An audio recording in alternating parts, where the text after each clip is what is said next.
Friends, come see me do stand-up comedy. I'm going to be at Comedy on State in Madison, Wisconsin, July 18th, 19th, and 20th. The Helium Comedy Club in Buffalo, New York, August 8th, 9th, and 10th. Side Splitters Comedy Club, August 15th, 16th, 17th. And I'm going to be at the Wilbur, November 1st. Also, if you're in Texas, I'm going to be doing the Comedy Mothership, August 2nd through 4th. I hope to see you there. Welcome back, friends. Today, the first person I ever podcasted with is here today, Natasha Leggero. All of you people from the Lavender Hour days, we did the Lavender Hour again.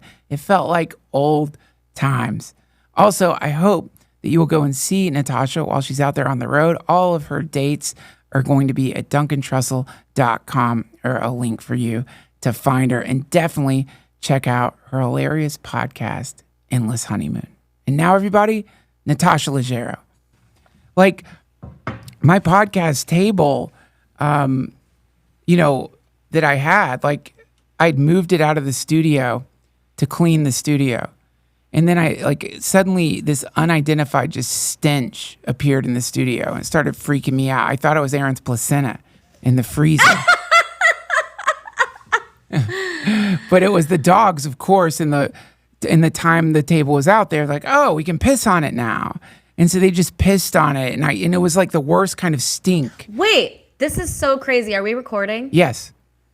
Because one of the things I wrote down to tell you is I was having this amazing experience with my dog today, and they were so cuddly, and I was like, wow, this is really what life is about, like really just like enjoying it. And then I was trying to work on painting something with my kid, and I had this like really valuable book laid out on the office floor over a canvas, like all laying on the floor, and my dog fucking pissed on it. Yeah. She pissed on the source material, the beautiful old book. Yeah. She pissed on the painting. She pissed on my rug. Yeah. And she pissed on my drop cloth. Yeah.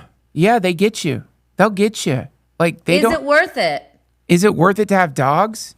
Because I had that amazing feeling earlier, but if I really think about it, I'm like, you know what? I think I'll do it. Whatever one doesn't have piss in it. I mean, like, maybe I don't need those feelings. It's like the combination of having dogs and a child, or multiple children in my case, means that you have created a chaos machine in your life. What it means is that, for sure, the odds of there being any kind of peace in the house are far less than the odds of something crazy happening. And so you have to surrender to that, unless you want to be one of those monsters who like euthanizes their dogs. When like there's people who, instead of moving with their dogs, will kill their dogs. They will take them to the vet and say, yeah, we're moving. And the vet's like, but the dog's okay? And they're like, yeah. And they'll just kill the dog. Like, there's people like that. I know someone who did that. They were Christian. I don't know if it's connected to Christianity, but it's not. I just thought I would throw that in. Christians. Because I was like, I'm glad you mentioned that. This is something that's really funny to me. You know me. You've known me forever. Oh, you're Christian now. Sorry if I offended you. That's what I want to address. I have always loved world religions. I love Hinduism, Judaism, Christianity, Satanism, black magic, the occult, ceremonial magic. And I talk about all of them. But the only one that I ever get shit for online is Christianity. Like, funny. I can have a Satanist on the episode and glowingly talking about Satanism. Not a single, maybe a couple of angry Christians, but generally just people think it's cool. Buddhists, obviously no one cares. But Christians, Christianity, if I talk about loving Jesus, or I think of the representation of that as beautiful, I get, like, Aaron showed me this comment someone left, which is like, it's her fault. It's her fault that he's become a Jesus freak.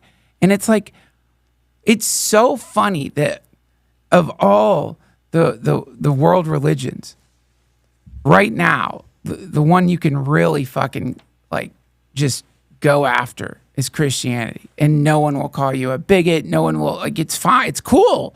You're not supposed to talk about it. It's interesting to me, isn't it? Yeah, but like, they do kind of have a bad name. Like, what do you think about Louisiana making the 10 Commandments outside of every public classroom a law?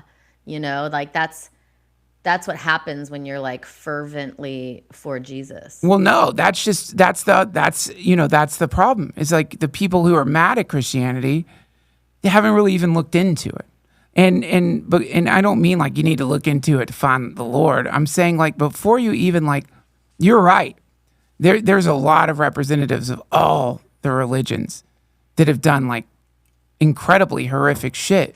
But then you go and read the text itself and you realize there's nothing in there pointing people in the nothing in the Gospels says go to an abortion clinic and throw a balloon filled with piss. It's someone going to get an abortion. There's nothing, like, you find the very worst crimes of so-called representatives of Christianity and then show me some scriptural reference that backs it up. I haven't been able to find that. That's why we should update religion. Like, why aren't we updating it and making it? I mean, I believe in commandments, but like, have you ever read the 10 Commandments? Like, they don't even really like make sense anymore. Like, I think we should have no murder. Thou shalt not kill. And no stealing, no billionaires. Those should be the only commandments. And we'd be fine. You think that's all we need? We could break it down to... If you're going to post something outside of every public school, it would be kind of cool if... Well, then I guess it's easier to break if there's only 2 rules. Isn't the 10 Commandments Judaism? Well, maybe, but some of them are... But I think it's the Christians who are posting it, right? Well, no. Everyone likes the Jews are not telling people to put the fucking 10 Commandments in front of anywhere. But the problem is, it's like, this is like in there, in one of the Gospels, Jesus is saying like, there's many people who will like come to me at the end times, and I will say they follow me, and I'll say I don't know you. Like, that's in there. The whole like acknowledgement that the thing's going to be twisted and corrupted and taken over is in there. And Jesus, of course you should expect something great and something like that is potentially revolutionary culturally, that like upends hierarchy and invites people to not use a priest class anymore to get instantaneously twisted and corrupted by a priest class. But more to the point, it's like, dude, everyone who attacks me over like talking about Jesus or Christianity and like calls me a Jesus freak has not been familiar with any of my other podcasts. Am I a Satanist? No. But do I love the idea of Lucifer? Sure. That doesn't mean I'm a Lucifer freak. It just means I recognize the beauty in it, you know? And let me ask you this. How much does it bother you, Duncan, to read things where you feel like you're being misunderstood? Does it really bother you when you see these comments? Not. Sometimes it will give me a little bit of an uneasy feeling, I guess. I mean, it's just sort of like frustrating to imagine anyone taking the time to leave a comment at all. Exactly. I mean, because it's like you want that. Yeah. Imagine no one commented. Right. No. Right. No one cares. It would hurt your feelings. That would be the most infuriating of them all. I mean, look, as they say in Buddhism, samsara and nirvana are intertwined. You're not going to get, if you want the good, you're going to get the bad. The two depend on each other just to exist. So you've got to like deal with the fact that if you're doing something for people to watch, that someone's going to misunderstand you. Yeah, but it's more interesting to me than it is frustrating. It's just interesting to me that people are comfortable attacking a religion that they don't understand at all. They will say, I was raised in a fundamentalist family and it was horrible. It's like, that's not it either. That's one sect. That's one branch, offshoot of it. But you know what I mean? People are traumatized, like I just did Salt Lake City and the opener was so funny and I loved her. And then, she was talking about her Mormon family and they don't really approve of her, but she seemed like a really good person and really responsible and successful. And I was like, well, what are they afraid of? And she's like, they're afraid when I die, I'm not going to get seated at their table. And that is making them not want to talk to her in this life. Yeah. So you can see how it's just twisted. And so yeah, and that's the the reason any of these things, you're supposed to do it yourself. Like if you like, it sucks. Like religious abuse, psychic religious abuse is so very real and so horrific and just so on so many levels. Like it's just we think of your innocent kid and how susceptible they are to anything you say, how they will believe you, and how unfair that is, that you are challenging a being's rational mind with a shitty interpretation of a bad translation of a really incredible scripture that's inviting people to love each other and to directly connect with God. Such a tragedy. And they need better PR. Yeah, I mean, they're bigots. Like a lot of their, there's Christianity is behind a lot of the movements that are challenging for people, like, not wanting people to be gay and not wanting people to get abortions. These are really important to our lives. But that's not Christianity's fault. And also I would argue that's not even Christianity. Most people think they're Christians when they're into what's called Pauline theology, which is the epistles, everything after the Gospels, an interpretation by someone who never met Jesus. This formed the basis of modern day Christianity. And within that, you will find a lot of the misogynistic stuff and a lot of weird shit. But I don't think that that's Jesus's fault. I think that Jesus have been pro-abortion. How the fuck do I know? I don't know. I have no idea. I mean, that to me, and maybe I'm misinterpreting it. Who knows? It could be a misinterpretation, but my interpretation of it is that the idea would be to visit it with the courage to not have a middleman tell you what it means, and then if people became real Christians, I don't know that you would see the same kind of. The main thing is you want to talk about the real religion in the world. It's power. It's somebody could say that they're a Christian, someone could say they're Jewish, someone could say they're Buddhist, but if they're doing activities that support hierarchy and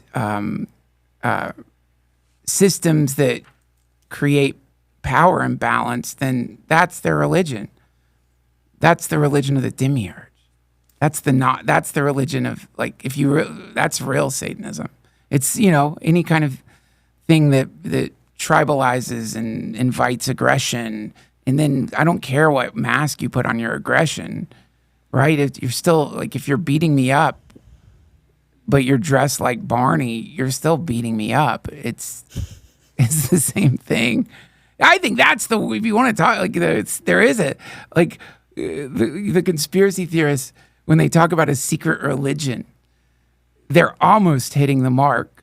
It's just, they're saying, well, they are worshiping Moloch. It's no, it's power. It's a religion of power. Any whatever it is you're doing. If it's, and Christianity is look at the final spoiler alert. The hero dies in the end. He lets them kill him. He doesn't fight back. He doesn't invite his followers to attack. He doesn't say, we're going to do a riot. he lets them kill he lets them kill him. So how the fuck does that get translated into war? How does that get translated into violence? How does that get translated into bullying? I don't know. I don't get it. Like, so to me, I think when people are critiquing Christianity, what they're really critiquing is power. They're really critiquing classism. They're really critiquing all the things that lead to the real problems, you know? Well, I'm sorry I started you on a Christian tirade. Praise the Lord. I've been really enjoying your Disneyland rants, your God. solo episode. I hope that you have another one in you. Oh, I do. I have volumes. I could do a whole podcast just like rebuking, a Christian word, rebuking those who would go to Disneyland as an adult. And I love that the anger that inspired was really, really funny to me. That like so many people got so upset by that. It was completely unexpected too, man. Completely unexpected. It caught me really. Do you like Vegas? Yeah, now I do in my old age. I do. But I figured out how to do Vegas. Like, what's the secret? Okay, so when I used to go to Vegas, you'd end up in Vegas, right? And you try to do the chaste person at an orgy.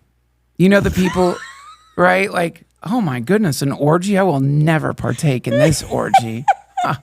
Never. And so I would do that thing. I'm not going to gamble. You know how you win in Vegas? By not gambling. I'm not going to gamble.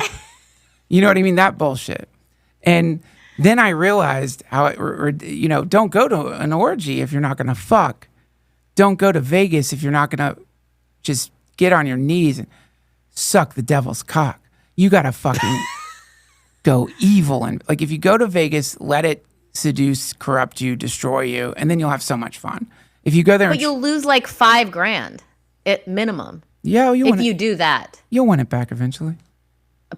I'm just kidding. I went there to do shows, and I brought my husband and my child, and so they kind of hung out and did their own thing. And like within 2 hours of being there, my daughter was like, this guy like pulled down his pants at the pool and was showing everyone his butt, and he was just like this wasted guy. It was like 2 p.m. And my daughter was like, what's wrong with him? And Moshe's like, he's drunk. And she's like, what's drunk? Are you drunk? Am I drunk? And so now she learned what drunk was just from being there like an hour. And then the other day when we got back, she was like, so women get paid to take their clothes off? Oh, no. And I go, what? Who said that? She goes, you said that. And I go, I did? And I guess you kept asking me, like, what is this woman doing? Because it was like strip club, like, you see it everywhere. And, I'm like regretting taking her. But also, one of the things I wanted to ask you is because Moshe wanted to take her to a Grateful Dead show at the Sphere. And I'm curious if you would take a 6-year-old to see the Grateful Dead. No, I would not. And really? No, no. I mean, now it's not for like, sadly, it's for selfish reasons. It's like, I would not take a kid to Vegas. And the reason that I'm not taking a kid to Vegas is because if I'm going there, I want to become like a horrible idiot hedonist. Like, I don't want to like worry about parenting in that situation. So that's why I wouldn't do it. And similarly, if I'm taking my kid to the Grateful Dead, I don't want to deal with the inevitable, like 10 or 15 minutes in, like, I want to go. This is bad. Why do you listen to this? I don't like this music. Bring back Jerry. Yeah. I mean, I love the new iteration of the Dead. I've listened to them. I think it's great, but like, I understand in my old age, loving the Grateful Dead, that the majority of people hate it. I get why. I don't even try to convince anybody anymore. It's just like, look, I listened to this when I was in high school, having a great acid trip. It clicked for me. Now I like it. It's not going to click for you. So that's why I would not bring my kid to the Grateful Dead. I would bring my kid to a Blackpink concert. I would bring my kid to Taylor Swift. I would bring my kid to like something that was like palatable and doesn't require the right dose of psychedelics to even like catch what it is. Like what are you doing? You're gonna hurt the kid in the sense that like they're never gonna ever like the Grateful Dead if you take them to a Grateful Dead concert sober, which obviously you're gonna do. Right. Okay. I just wanted to get your take on that. I mean, I think it's noble. It could be that like, I'm just saying like I've been attacked for my musical taste by the oldest now so many times that like. Your child? Oh my God, he's brutal with me.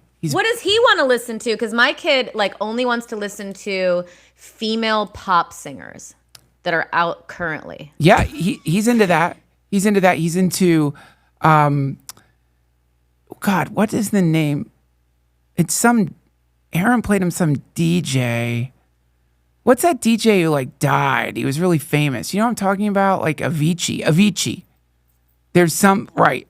He's like, he likes that. He likes Blackpink, K-pop, and he likes heavy metal. Like I introduced him to like this incredible band that you should play for your kid called Baby Metal, which is K-pop meets heavy metal, and it is the funniest. It's so good, dude. They're so good, but so weird. But yeah, he likes that stuff, and it's really cool to be on the other side of the equation now, where like my mother would just torment me with like John Denver, and it meant so much to her. I hated it, and you could see she's having an emotional reaction to some song, and that would make you hate it even more. You're like, oh God, she's getting moody now because she's listening to God, what's another one she liked? James Taylor. Oh God, she's getting moody. Here we go. So yeah, it's cool to be on the other side of that and witness like, yeah, this sounds terrible to you, I bet. You hate it. My daughter wants Miley Cyrus, Lady Gaga. I introduced her to Beyonce, so now she likes Beyonce, but she's always like, can I hear Taylor Swift? And I'll just like play Lana Del Rey. But like, and then, because she can't read, but the Taylor Swift, because I don't listen to Taylor Swift, but then what Moshe was doing was he was like, the algorithm picks it up, and he would play songs for her, and she would be like, skip, skip, skip. And every time, like clockwork, if it's a Taylor Swift song, within 5 seconds, she's like, keep it. What's the song called? Wow. And I'm like, nothing has even happened. Like it was like 5 seconds in. Yeah. So yeah, I think that there's something happening. And so she wants to listen to that. And yeah, I tried. Maybe it'll switch again. It will. I mean, they change. Okay, I want to say something that might offend you and is definitely going to offend a lot of people, and I'm ready for the comments. This episode of the DTFH has been supported by my friends at VB Health, creators of the essential supplement Load Boost. If you ever wanted to have more explosive orgasms, maybe you've seen porn. If you haven't seen it, you should check it out. And you've noticed massive, impossible explosions of jizz. You see that and you think, I want a geyser of jizz to explode out of my phallus. I want to know what it's like to be Mount Vesuvius, the Mount Vesuvius of cum. Well, now you can, thanks to Load Boost. Friends, I've tested it. I don't know why it works. I'll tell you why they say it works. It contains a blend of pygium, zinc, lecithin, and more. And there's a good reason why Low Boost is a favorite supplement of adult film stars that need to finish like a fire hose. Wow, that'd be so weird if they put out fires with semen. If you want to improve the taste, volume, and health of your semen, Load Boost is what you've been looking for. Taste! I still haven't done the taste test myself, but I'll let you guys know. Visit loadboost.com and use code Duncan for 10% off, or click the link in the episode description. That's loadboost.com, code Duncan for 10% off. It's time for you to boost that load. So, in psychedelics, there's always a really dumb argument that springs up. The argument is, what's better, mushrooms or acid, right? And some of us think acid, some of us think mushrooms, and it's just a ridiculous conversation, a ridiculous argument. But this is the same argument regarding Taylor Swift and Lana Del Rey, which is people will, thinking that they have are better than Swifties, will put on Lana Del Rey as some kind of... Is this like a famous thing? No, I'm telling you now that you said it, because you're like, I'll try to play Lana Del Rey. Now I get it. So this is the idea. Lana Del Rey is some kind of antidote to Taylor Swift. Now, Taylor Swift is for kids. If you listen to Lana Del Rey, you are...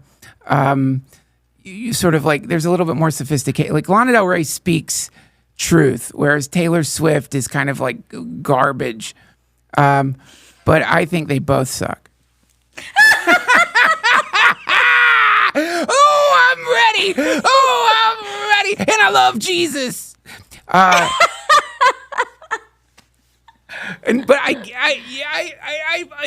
I think I'm allowed to say that because I admitted that I like the Grateful Dead. So anyone's opinion of my musical criticism, I know Lana Del Rey must be great, and I know Taylor Swift must be great. In the same way, I know roses still smell like roses after I got COVID. I just can't smell it anymore. And so yeah, but I feel like both of them are they really annoy the shit out of me for different reasons. Well, thank you for your candor. I'll have to check out Baby Metal. Oh, what about Kids Bop? Because she'll want to hear they're the sanitized versions of all the songs, and I just feel I think we can just not do it. If they want to request songs, at what age? You can't keep doing that, huh? Keep doing what? Just say no. I'm in charge of music. No, you can't do that. You could try. They control the Alexa. It was all downhill after they figured out they could talk to the Alexa. I'll be in the middle of listening to I don't know, David Bowie, and some sad hope that they're going to like David Bowie.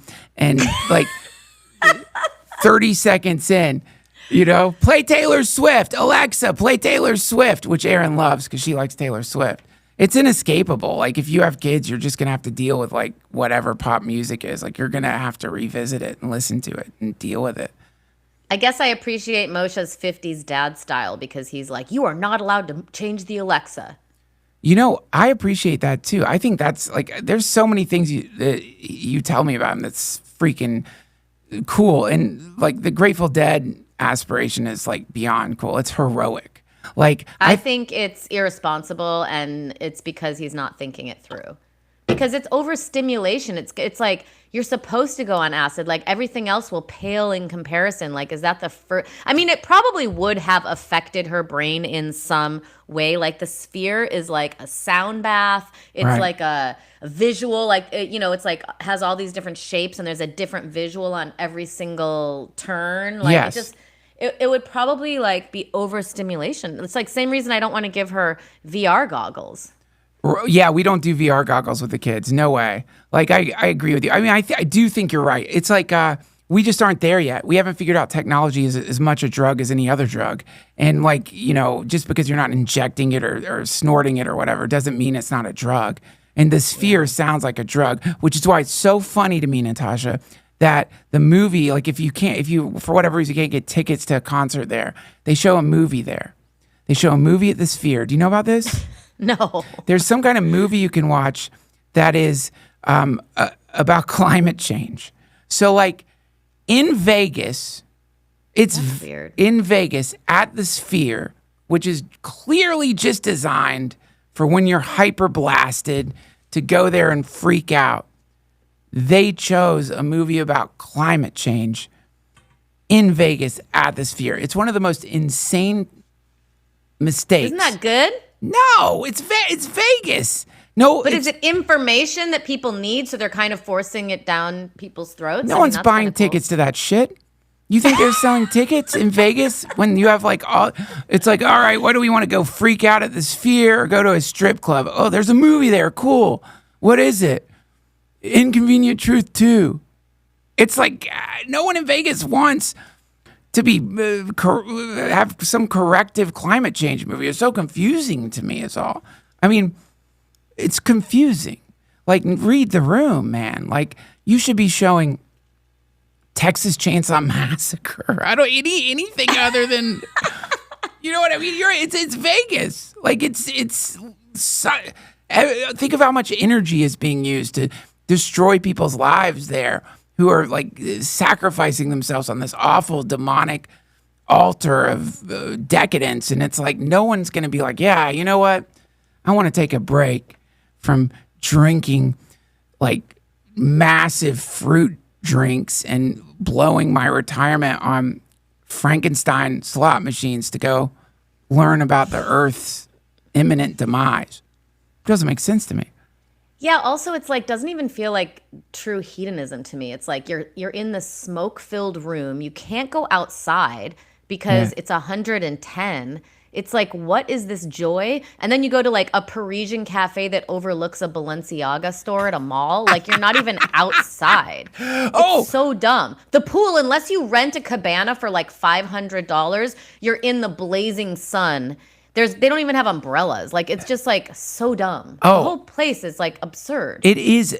I'm telling you, it is truly like a demonic city. Like, and once you realize like, if you go there, you're taking part in a demonic ceremony. You are supporting a machine that destroys people's lives. Don't like, even any interaction with it at all is to interact with, the oblivion. And once you realize that and go there oh yes.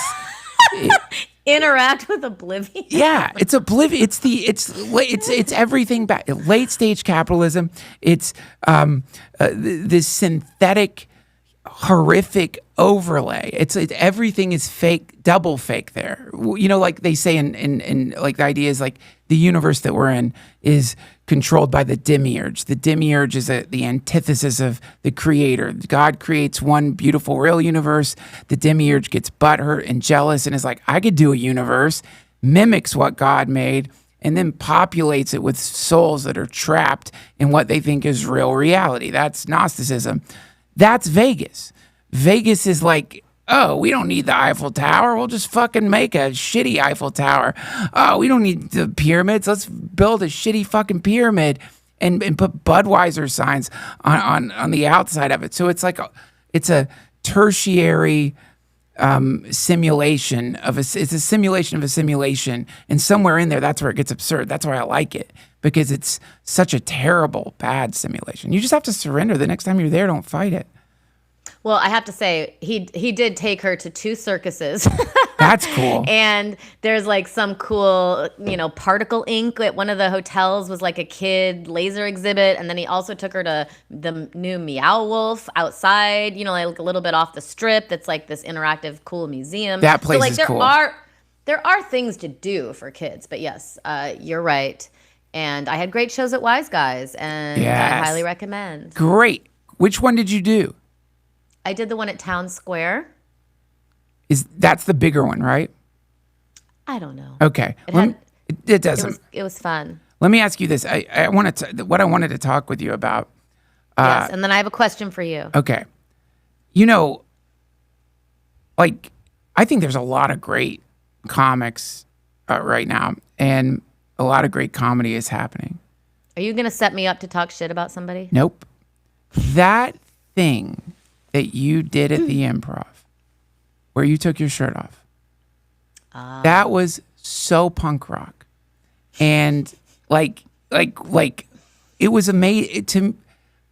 I just think about it sometimes. Like, number one, how brave that was. Number two, how there was a lot of like really funny commentary in it too. Like, it was satirical and pointing something out that's super funny, and how like it was just so unique. You know what I mean? In comedy, like, it's cool to see. Well, it wasn't that unique. I was following Bert Kreischer. But yeah, usually Right. But that's like, if you're going to follow Bert Kreischer, that is really just such a hilarious and scary and funny choice to make. What was it like looking down at the audience, like, as you were doing that? Like, I don't know of any comedian performing topless at the Improv ever. I think Tig, when she had her breast, she had like her surgery. I think she did. I didn't know that. And someone else. But anyway, Bert.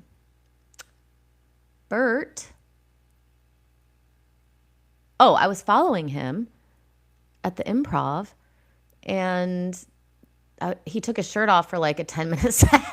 And then I got on stage and I'm like, why does this audience suck? And I'm like, oh, because Bert took his shirt off. Because I mean, Bert's also like, he's a killer. So it's like hard to follow him anyway. But like definitely taking the shirt off gives you something. And then I was following him in the next show and I was like, maybe I should. And I looked at my outfit and I was like, I am wearing overalls. Like I could just like throw them off. And then like I went and asked the DJ, I was like, can you bring me up to the same thing that, the same song that you bring Bert up to? And then I was like, I think I'm going to do it. And then I asked Moshe, I was like, would you be annoyed if I did that? And he was like, no, have fun or whatever. So, and then I took off my shirt. Oh, because I also wasn't wearing a bra because I had overalls on. So it was just kind of an easy thing to do. Yeah.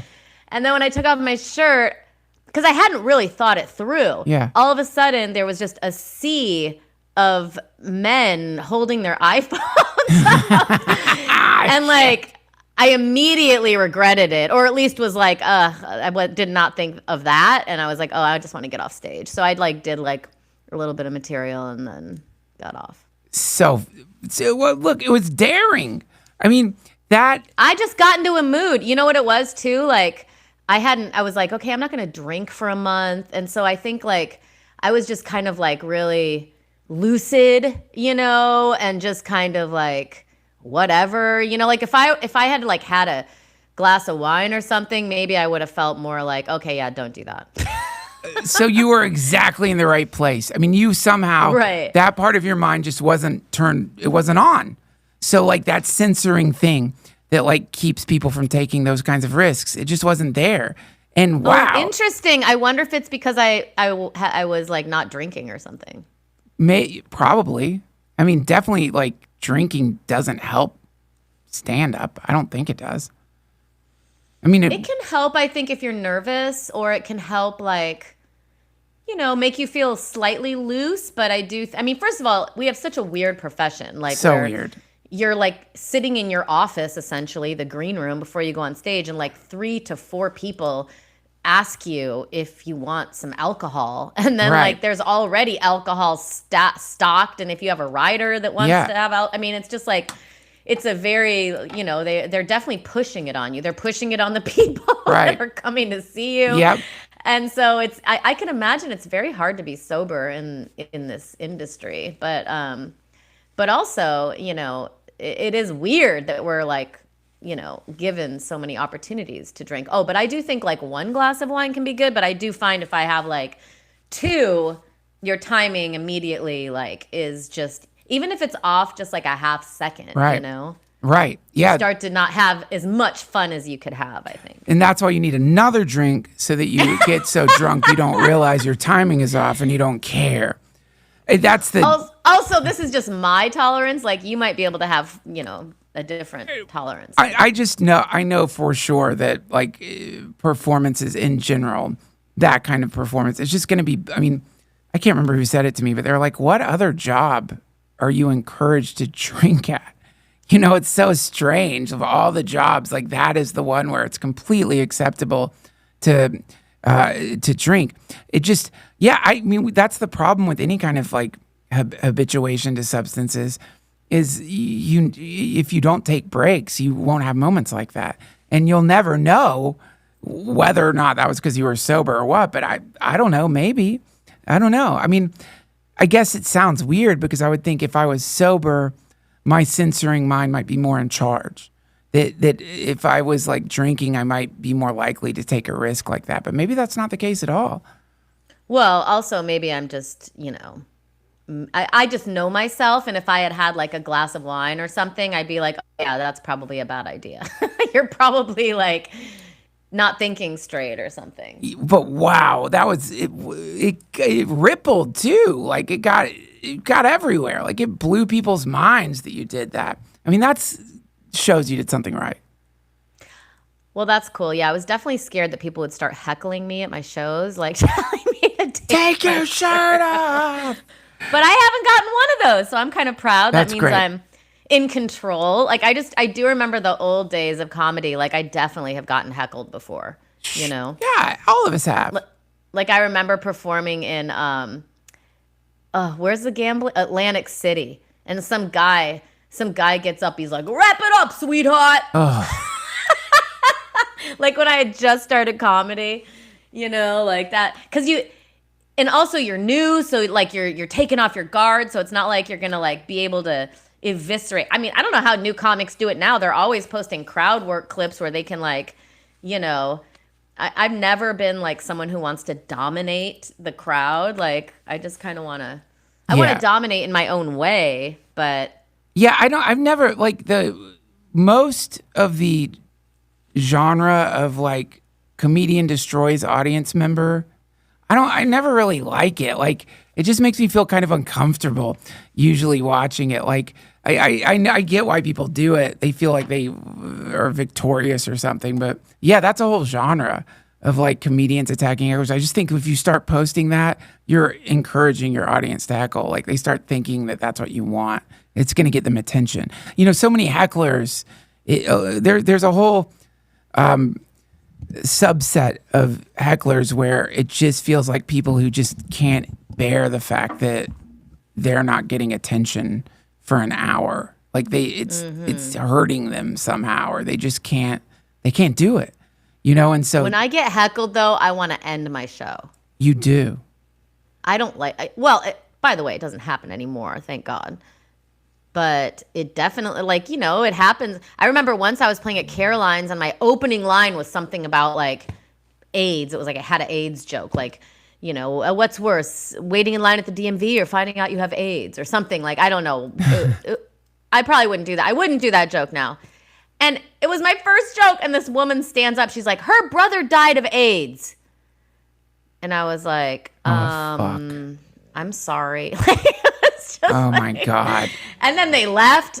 And then I still had to do 40 minutes, you know, like that's not fun. You don't want to hurt people's feelings, you know. So that's a delicate one. Yeah, because like to address that form of heckle, it's a lot of hard choices. Like you either have to do like some kind of apology, even though inside you're probably like pissed, or you have to like attack the person whose brother died of AIDS. That's not going to go over with the audience very well. No one's going to be like, yeah, it wasn't just AIDS that hurt you. This comedian got you too. They're not going to like that. So it's like, that's a tough heckle to deal with. But yes, no one heckled me. Take your clothes off. So I was happy about that. And no plans to ever do that again. Or not. I don't know. Maybe I will. Who knows? Yeah. I think, look, you should always be doing stuff like that. I mean, that's one of the things I've always loved about your comedy is like you do inevitably get yourself in trouble.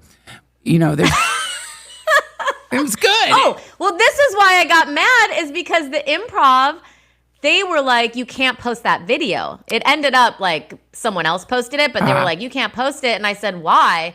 And they were like, we could get our liquor license taken away. And I was like, well, Bert does it every night. And they're like, yeah, it's like, unfortunately, that's the law, you know? So that kind of pissed me off. Well, that's where the joke got into political commentary. That's where it became a political joke. I mean, this is one of the craziest realities that everyone just accepts is that somehow there's like legislation where if you are a guy, you can take your shirt off, but women can't. That's always been something that seemed just so strange to me. So strange. And our tits actually do something. Like we fed you with our tits. Exactly. And most people would rather look at your tits.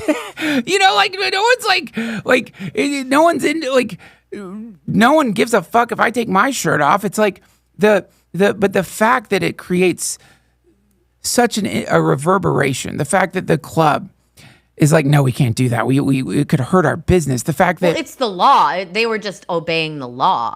Oh, exactly. Because I think you can't serve alcohol and have women's nipples showing, or else it will incite violence or something, I guess it's probably is all boiled down to. Incite violence? Or no, I'm just saying that because, men get so horny. I'm assuming that's what the law is for. If you can't have alcohol and nipples under one establishment unless you have like a certain permit. I don't know. I would be interested. I'm sure it's an old law. It's got to be. It's amazing to me that there are people who will get offended by breastfeeding mothers in public, that if you breastfeed your baby, that upsets people. I mean, that is so crazy to me. Everyone likes to think we're so advanced and sophisticated, but what kind of repressed fucking society are we in that like the thing that has kept humanity alive when they're babies is something that will upset people in public?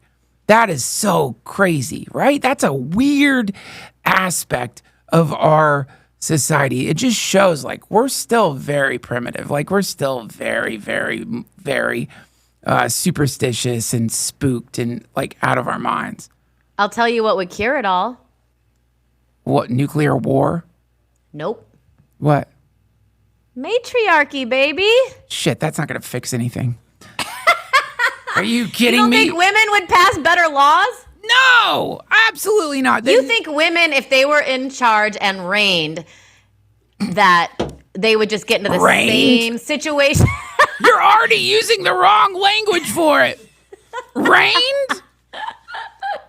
See, that's the beginning of the matriarchy. At least you're admitting it's a reign now. Not a presidency, motherfucker. I'm reigning.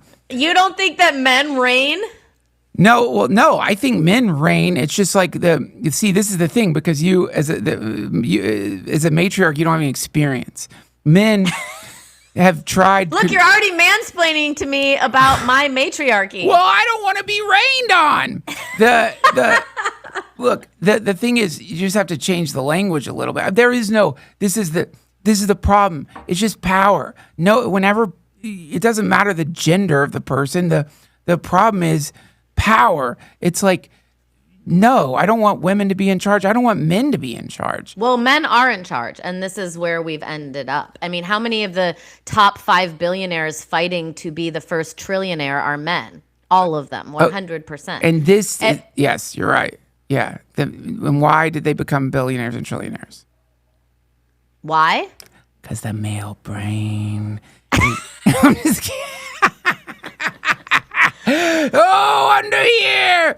Well, women have they give life, so maybe they just naturally have more compassion and empathy because they give birth to life and they feed life.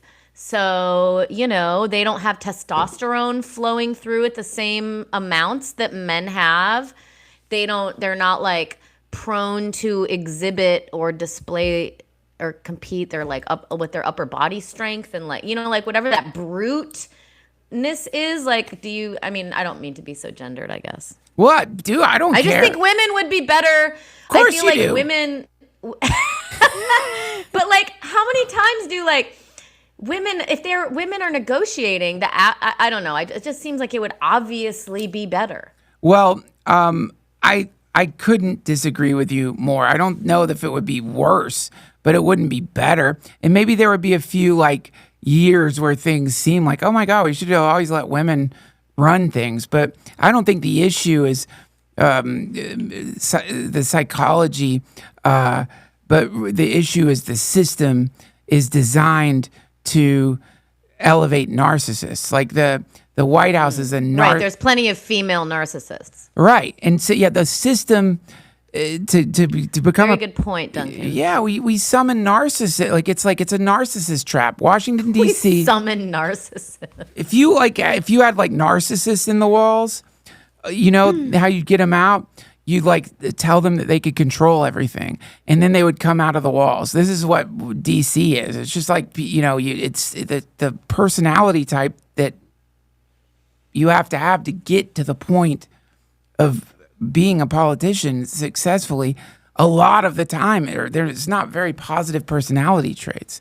You have to be comfortable with lying. I can't believe that you are right about this. However, what about women just also being in? You have a man's brain. I know it is superior. What about women just? Let's say, okay, politics is still like narcissistic women, but maybe like women just, just generally being in charge of like the family unit or the one that had the last word. Just like a natural, like men just naturally submitted to us a little bit more. Oh. I think the world might be better. Well, yeah, I mean, look, that's, again, this is the language of the patriarchy you're using. Submission, like all of this stuff.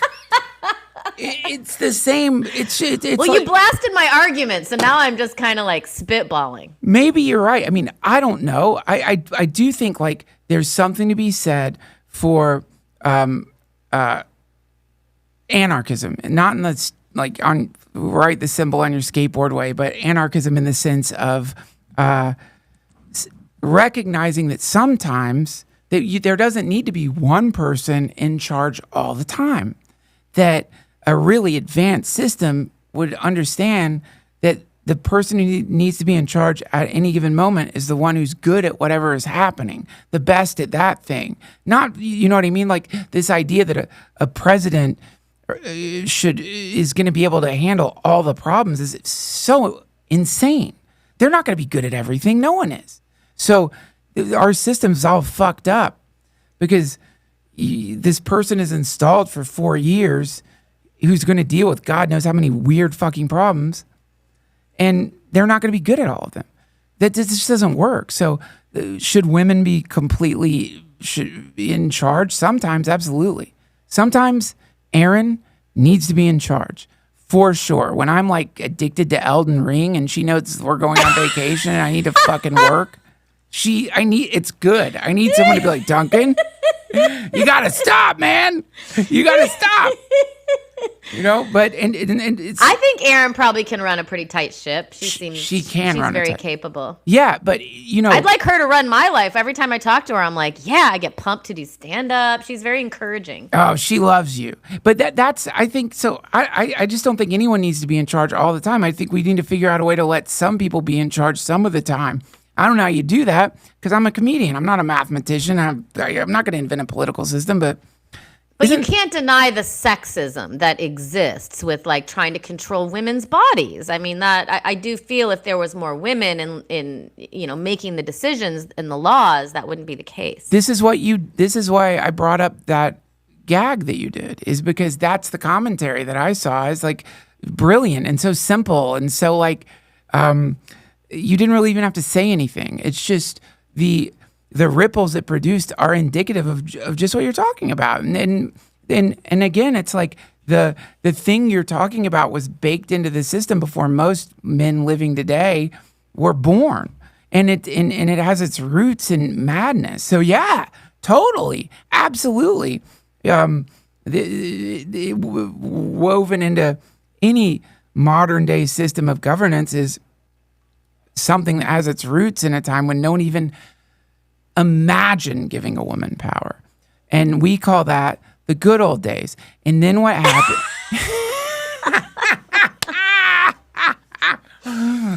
What was your question for me? Oh, well, you are one of the smarter people I know. Thank you. And, you just took down my entire argument for the matriarchy, which I still am. How about temporary matriarchy? Let's figure out a way to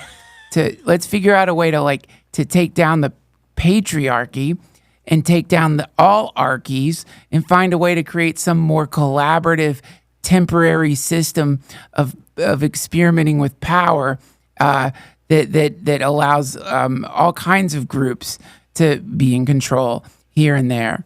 And let's try that. It'll never fucking happen because most people, when they get power, don't want to get rid of it. That's the problem. But, I didn't dismantle. I get what you're saying. I didn't dismantle. It's a utopian vision you have. You have a utopian vision that's very American of you. You have a vision of some utopia where things would be better. I think it's great. Look, I'm up for it. Maybe family family units. Maybe it's like getting away from the nuclear family. Maybe it's like women living together in villages and the men just have to kind of like help us when we need it, you know, almost like a task rabbit or something. Communism now. You're talking about communism. Dismantle the nuclear family. Give them, you know, there's no, look, it could just be that we live in a flawed reality that anybody who assumes the role of leadership is going to inevitably be warped by the responsibility, and there's no way to fix it other than just like, I don't know, leave the planet. I just did a podcast with a scientist saying we got to get off the planet. Okay, well, that kind of has to do with my question. So, first of all, what are the chances that we are like headed towards like complete chaos, like at the end of the year? And also, what should we do until then? Are you talking about the elections? Yeah, like is because now we know it can happen. Like, you know, like what do we do now to prepare ourselves? Or do you think everything's going to be fine? Don't let the state infiltrate your fucking consciousness. That's what you do. Recognize that if you are too caught up in the melodrama of the United States government, disconnect a little bit from it more than we did before. If it's making you sick, stop doing it. Like you can't, this is always like, I think back to every single election cycle and how absolutely vile everything is in the lead up to the election. It's always like this. The fervor, the different forms of aggression coming out of everywhere, everyone trumpeting all kinds of aggression, whether it's from the left. A lot of men doing that, huh? A lot of men and women, everyone. There's all these, like, it's like government nerds, basically. Like, it's these people who've gotten their identity so wrapped up in the U.S. government that they depend on an alignment of the state to feel safe. And that is just, to me, like an incredible distortion in the sense that it's horse pucky. That's the word I was going for. It's horse pucky. It's horse pucky because you're not safe. No matter who's in charge, you're not fucking safe. So like, it doesn't matter. Like you especially you're saying if someone tells you you're safe or you think you're safe, you're still not safe. So it doesn't really matter. Not in LA. How long does it take the cops to get anywhere in LA? I've heard that you call 911 and you have to leave a message now. I've heard they want to send drones to your house instead of cops. I don't know if that's true or not, but it's like one of the great illusions people live under is that if someone, like, if they got a home invader, they could call the cops and the cops would come right away. It's like, you're not safe. That's not going to happen. Or how many times have you been in a place where like chaos broke out and it's like, you're not safe there. No one's coming to save you. And the whole fallacy of freaking out over who's going to be president is based on this notion of, I need to be saved. I need the state to protect me. I need the state to keep me safe. Didn't keep you safe in the pandemic. Didn't stop the pandemic. Didn't save all those people who fucking died of COVID. They weren't able to shut the borders down fast enough. They could have, but they didn't. So it's like the state moves slow and makes mistakes. It doesn't matter. And I might sound like a nihilist here, but it truly doesn't matter. And like, you could be president, Natasha. I would vote for you in a second. No interest. That's because you're smart. I barely want to be a stand-up. Come on. Are you joking? Do you really not want to be a stand-up?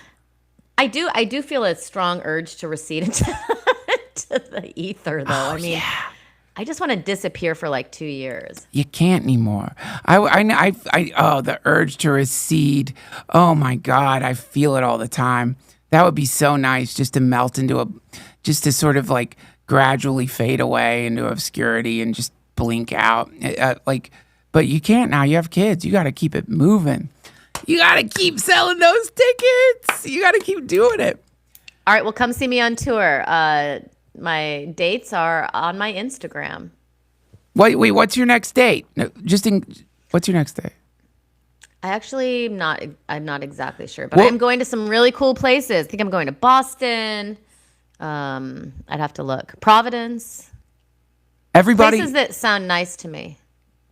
Natasha Leggero She's one of the best comics out there. Definitely go see her perform. She's incredible. And I'm so lucky that you came on the show. Thank you so much, Natasha, for giving me your time. I really appreciate it. Yeah, listen, I will submit to your reign if you become the matriarch of this. I will die for you. I will fight in wars for you, but it's got to be you. No, nobody else. You have to be the whatever the top matriarch is, the matriarch of matriarchs. Then maybe we've got a chance, but otherwise we're fucked. I can't believe you're voting for Trump. That's the last thing I expected. Stop it! That was Natasha Leggero, everybody. Check out her podcast, The Endless Honeymoon. Go see her out there on the road. Thank you guys for watching or listening. I'll see you next week.